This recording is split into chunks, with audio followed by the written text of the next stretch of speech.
Good afternoon. Good afternoon. Good.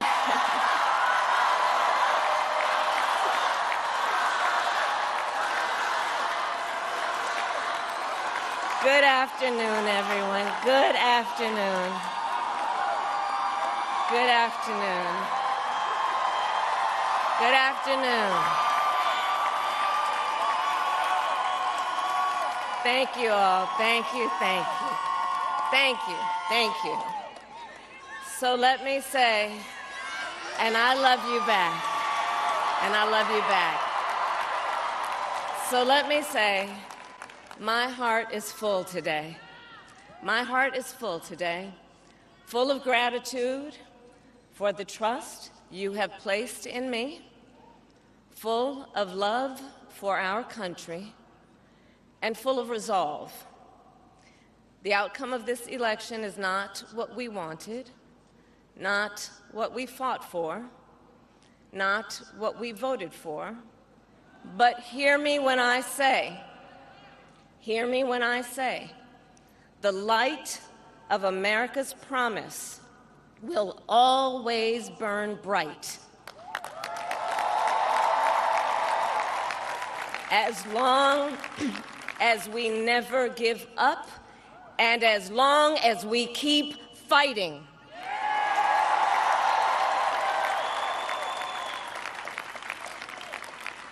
To my beloved Doug and our family, I love you so very much. To President Biden and Dr. Biden, thank you for your faith and support. To Governor Walz and the Walz family, I know your service to our nation will continue. And to my extraordinary team, to the volunteers who gave so much of themselves, to the poll workers and the local election officials, I thank you all. Look, I am so proud of the race we ran, and the way we ran it, Over the 107 days of this campaign, we have been intentional about building community and building coalitions, bringing people together from every walk of life and background, united by love of country, with enthusiasm and joy in our fight for America's future. And we did it with the knowledge that we all have so much more in common than what separates us. Now, I know folks are feeling and experiencing a range of emotions right now. I get it. But we must accept the results of this election. Earlier today, I spoke with President-elect Trump and congratulated him on his victory. I also told him that we will help him and his team with their transition, and that we will engage in a peaceful transfer of power.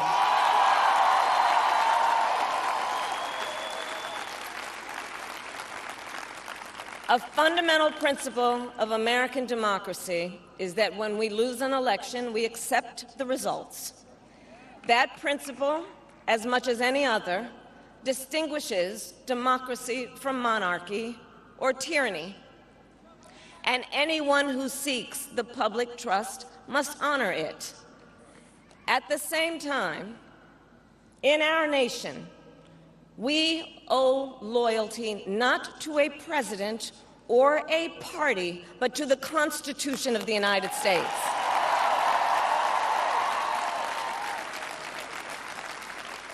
And loyalty to our conscience and to our God. My allegiance to all three is why I am here to say, while I concede this election, I do not concede the fight that fueled this campaign.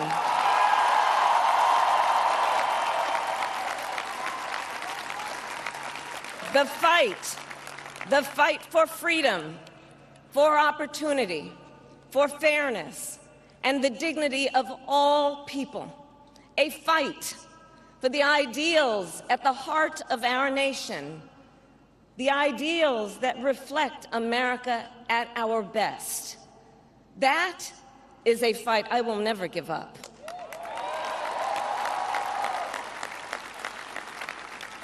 I will never give up the fight for a future where Americans can pursue their dreams, ambitions, and aspirations, where the women of America have the freedom to make decisions about their own body and not have their government telling them what to do. We will never give up the fight to protect our schools and our streets from gun violence. And America, we will never give up the fight for our democracy, for the rule of law, for equal justice, and for the sacred idea that every one of us, no matter who we are or where we start out, has certain fundamental rights and freedoms that must be respected and upheld.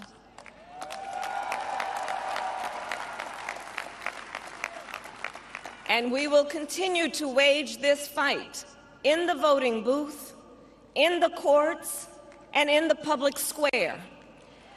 And we will also wage it in quieter ways, in how we live our lives, by treating one another with kindness and respect, by looking in the face of a stranger and seeing a neighbor, by always using our strength to lift people up, to fight for the dignity that all people deserve. The fight for our freedom will take hard work, but like I always say, we like hard work. Hard work is good work. Hard work can be joyful work. And the fight for our country is always worth it. It is always worth it.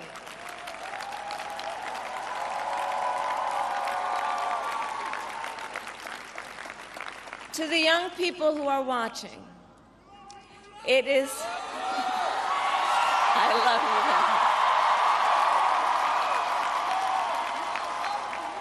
you. To the young people who are watching, it is okay to feel sad and disappointed, but please know it's going to be okay.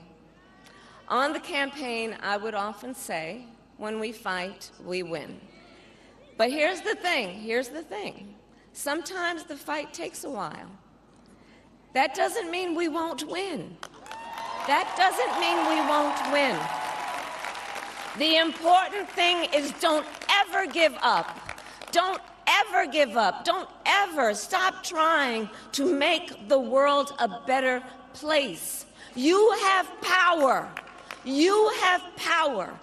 And don't you ever listen when anyone tells you something is impossible because it has never been done before.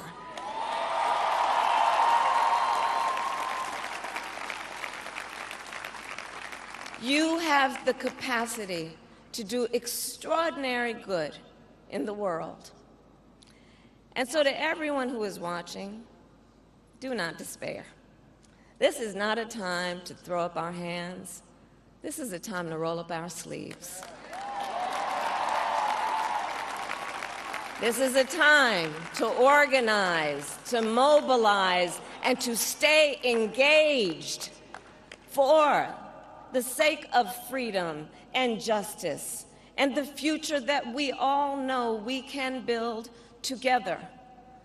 Look, many of you know I started out as a prosecutor, and throughout my career, I saw people at some of the worst times in their lives.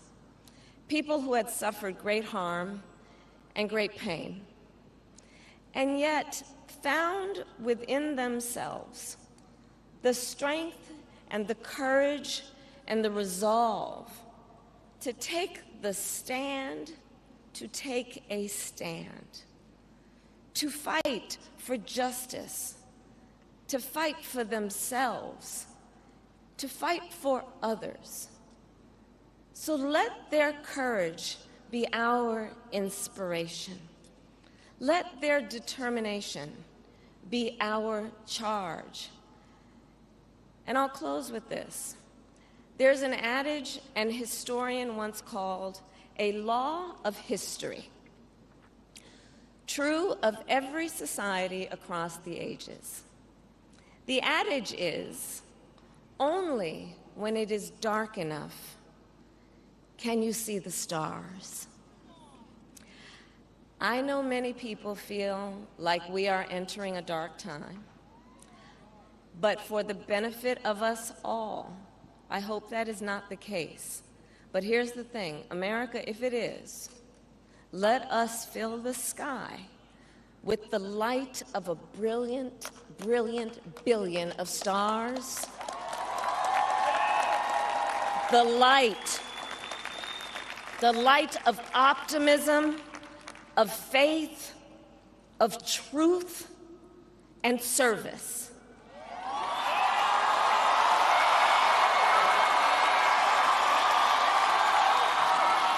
HU. And may that work guide us, even in the face of setbacks, toward the extraordinary promise of the United States of America. I thank you all. May God bless you, and may God bless the United States of America. I thank you all.